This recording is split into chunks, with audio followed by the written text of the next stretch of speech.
자, 안녕하세요. 주경야독에서 경찰학 맡게 된 조인성이라고 합니다. 이번 시간에는 우리 경찰학 개념 중에서 반드시 알아야 되는 그 대륙법계 경찰과 영미법계 경찰을 정리를 한번 해보도록 할게요. 자, 먼저 이 대륙법계 경찰은요, 프랑스하고요,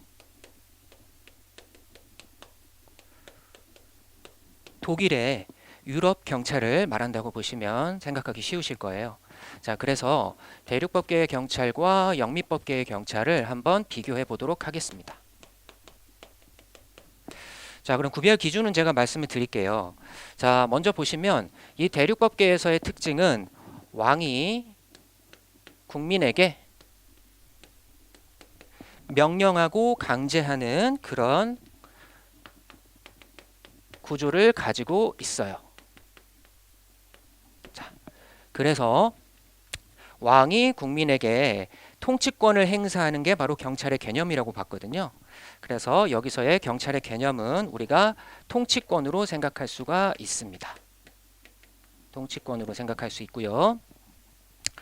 자, 그런데 반대로 이 영미법계는요, 여러분 아시다시피 미국이라는 곳은 어떻습니까? 그렇죠? 유럽 대륙에서 사람들이 넘어갔었죠. 그래서 처음에 국가라는 곳이 생기지 않았었어요. 자, 그래서 이때는 본인들이 미국에 있던 원주민들, 인디언들로부터 자기 몸을 지키기 위해서 경찰관이 필요했었어요. 자, 그래서 시민들이 본인들 중에서 가장 힘세고 정의로운 사람을 이제 경찰관으로 뽑는 그런 시스템이죠. 그러면 이 경찰관은 나를 위해서 뭘 해줍니까? 그렇죠.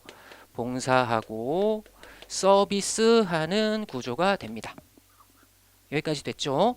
자, 그러면 이제 하나하나 이제 비교하면 돼요. 대륙법계 같은 경우는 왕이 국민에게 명령 강제하는 것을 경찰권으로 봤고요. 영미법계는 내가 뽑은 경찰관이 나에게 봉사하고 서비스해주는 구조죠. 자, 그래서 여기는 대륙법계 같은 경우는요, 통치권을 바탕으로 해서 국민과의 왕과의 관계는 수직적인 구조로 볼 수가 있습니다. 하지만 여기는 어때요? 우리가 뽑은 경찰관이 나를 지켜주는 거죠. 자, 그래서 요거는 통치권이 아니라 자치권이다, 이런 표현을 씁니다. 그리고 대륙법계는 수직적인 관계죠. 저기 보듯이 화살표 보듯이 제가 저렇게 적어놨죠. 여기는 수직적인 관계가 아니에요. 어떤 관계입니까? 수평적인 관계라고 보는 거죠. 여기는 수직적인 관계가 되는 것이고요. 그렇죠? 자, 그리고 이 대륙법계는 국민과 왕과의 관계는 아무래도 대립적이라고 볼 수 있습니다. 나에게 명령 강제하는 그러한 사람이 왕이니까 사이가 아무래도 좀 좋지 못하겠죠.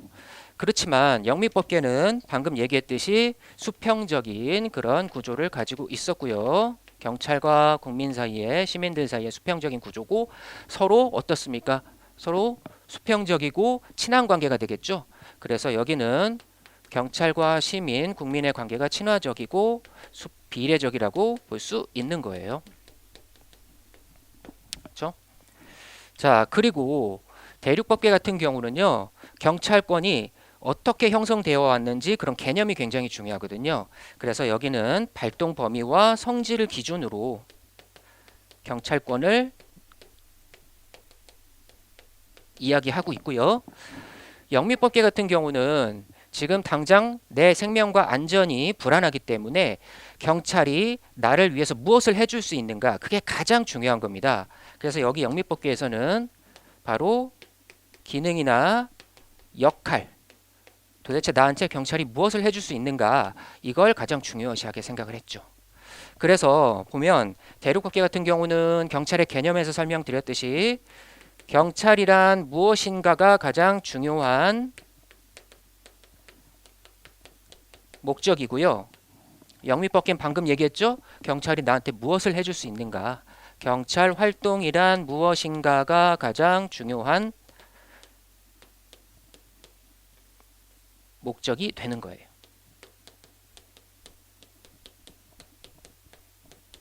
자, 이해하시겠죠? 요 부분들은 대륙법계와 영미법계의 구분은요, 이렇게 이해를 하시면서 공부를 하셔야 되고요. 단순하게 암기하는 부분이 아닙니다. 자, 일단 여기까지 하도록 하겠습니다. 자, 그러면 다음 시간에 뵙겠습니다.